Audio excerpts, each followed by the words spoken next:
Welcome to the Explainer.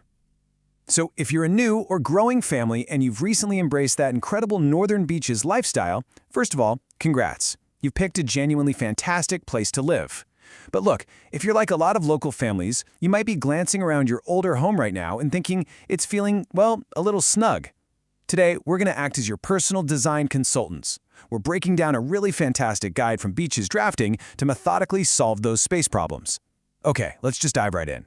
Should we renovate what we have or extend to get more space? Seriously, it's the single most common question homeowners ask us when they start feeling the squeeze. And hey, let me validate this for you right now. It is a massive financial and emotional stressor. Getting this decision wrong, well, that can mean blowing tens or even hundreds of thousands of dollars more than you needed to. Or worse, you go through months of absolute chaos only to end up with a house that still kind of doesn't work for your family. It's rarely a simple yes or no answer, which is exactly why we need to unpack it together today. So here's our consultation roadmap for this explainer. First, diagnosing your real problem. 2, the internal renovation secret. 3, when should you extend? 4, crunching time and money. 5, bureaucracy breakdown. And finally 6, the Renovate First strategy. We'll walk through these step by step so you can make a super confident choice. Starting with Section 1, diagnosing your real problem. Before we even utter the word extension, we actually need to shift your mindset a bit and take a hard, honest look at your current footprint. Let's run your home through a quick symptom checklist. Are you feeling like there's literally just not enough space?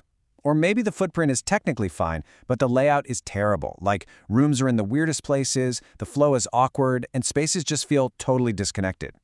Or perhaps it's just outdated finishes making things feel tired. Or, and we see this all the time in older northern beaches homes, there's a total lack of indoor-outdoor connection. You step outside and it feels like a totally different property. Or finally, maybe you're genuinely lacking enough bedrooms or bathrooms as your kids get bigger. You've got to figure out exactly which of these symptoms you're dealing with because the solution completely depends on diagnosing the real problem. There's a major trap families fall into right here. Many homeowners assume they need more space, when what they actually need is a better layout. I want you to really think about that for a second. Are you craving more square meters, or are you just craving a home that actually functions well? Recognizing the difference between those two things is the absolute key to saving yourself a massive amount of stress and, well, a whole lot of money. Moving on to Section 2, the internal renovation secret. This is a highly effective but constantly underestimated secret weapon to completely transform how your home functions. The crucial point here is understanding the sheer power of an internal renovation without even touching an extension. Just look at what you can achieve. You can open up a clunky, closed-off floor plan to create a spacious, flowing living area. You can actually add a bedroom just by subdividing a large room, or being clever with your existing layout.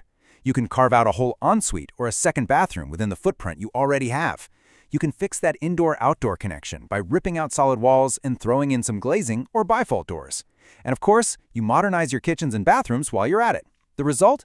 Your home feels significantly larger, and you haven't added a single square meter to the property. It's like magic, honestly.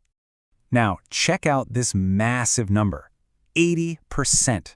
For a lot of northern beaches families, a smart internal renovation delivers 80% of the exact outcome they were hoping an extension would achieve. Let that sink in. You can get almost everything you want just by working smarter with the space you already own. And here's the kicker, the second half of that golden rule. You get that 80% outcome at roughly 40% of the cost of an extension. You are fundamentally transforming your family's daily life, upgrading your living standards, and you're doing the whole shebang for less than half the price of a traditional addition. That is just a phenomenal return on investment. But hey, internal renovations aren't a magical cure-all for every single house. Which brings us to Section 3, when should you extend? Because there are genuine exceptions where building out is absolutely the only logical path forward for your family. You really should consider an extension if you hit these clear criteria. First, if your home is structurally just way too small, like even with the most brilliant layout imaginable, there simply aren't enough rooms for your family's needs. Second, if you need a very specific room that cannot be squeezed in internally, like a dedicated large home office or a totally separate living area for teenagers. Third, your block actually has to have the room to grow. Luckily, some Northern Beaches blocks have excellent scope for a ground floor or second-story addition. And finally, the numbers absolutely must stack up. The sheer cost of extending has to be justified by the added value to the property and your long-term plans. Remember, bigger isn't automatically better. You only really go down the extension route if you have totally exhausted your existing footprint. All right, let's give you a bit of a reality check on the hard numbers. Section 4, crunching time and money. Let's talk through the staggering financial leaps involved here. As a rough guide for the northern beaches, an internal renovation usually sits between $50,000 and $150,000.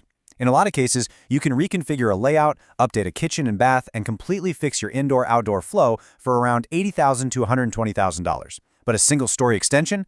That jumps straight up to somewhere between $150,000 and $350,000. And a second-story addition? You're looking at $250,000 to $500,000 easy. An equivalent extension basically costs 2 to 3 times as much as an internal renovation, and critically, it usually delivers way less livability per dollar spent. It's a massive commitment. And remember, the cost isn't just in construction. Welcome to Section 5, Bureaucracy Breakdown. This is the local council approval nightmare that families overlook way too often. Listen, if you take absolutely nothing else away from this explainer today, memorize this phrase.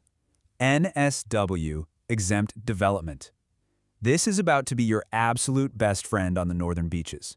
Most internal renovations fall right under this category, which means absolutely zero council approval is required. By staying within your existing footprint, you entirely bypass the complex heritage overlays, the flood affectations, and those tricky bushfire zonings that are notoriously painful in our local area. The contrast in red tape here is just stark. A nimble internal renovation under exempt development means no application fees and zero waiting period. You can basically just get started. An extension, on the other hand, almost always triggers a complying development certificate, a CDC, or a full development application, a DA. Boom. That immediately adds thousands in fees, inserts a painful 3 to 6 month waiting period before you can even swing a hammer, and it introduces the very real risk of weird council conditions, annoying neighbor objections, or flat-out refusals. And we definitely have to remind you that there is no one-size-fits-all answer here.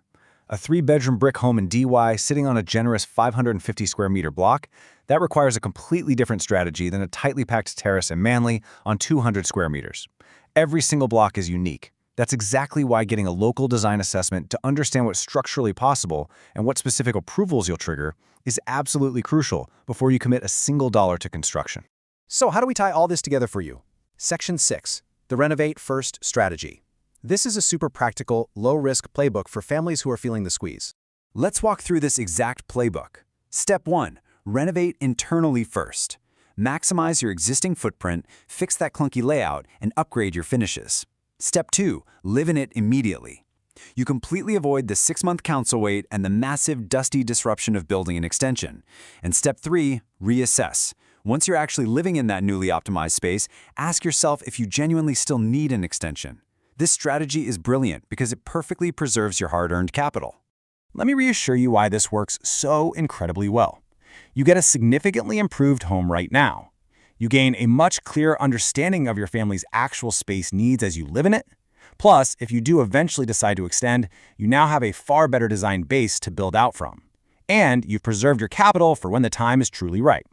The reality is, a ton of families who initially plan to extend find they just no longer need to after a well-executed internal renovation.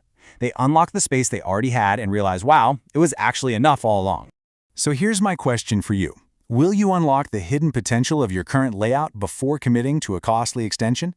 Don't just default to slapping a box onto the back of your house.